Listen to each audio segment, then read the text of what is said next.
રાજ્યમાં ગાજવીજ સાથે વરસાદની આગાહી 30 મેથી 2 જૂન સુધી થંડરસ્ટ્રોમ સાથે વરસાદની આગાહી સાબરકાંઠા પાટણ અરવલ્લી મહીસાગરમાં વરસાદની આગાહી રાજ્યમાં ચોમાસાને લઈને હવામાન વિભાગની આગાહી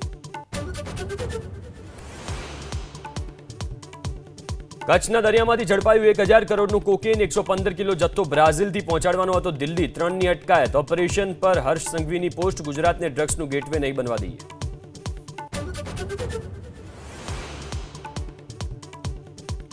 સુરતમાં નશાકારક દવાના કાળા કારોબારનો પર્દાફાશ આઝાદ ચોકમાં એન્ટી ડિપ્રેશન ગોળીઓ ડોક્ટરના પ્રિસ્ક્રિપ્શન વગર વેચાતી હોવાનો ખુલાસો પોલીસે 70 ગોળીઓ સાથે એક શખ્સની કરી ધરપકડ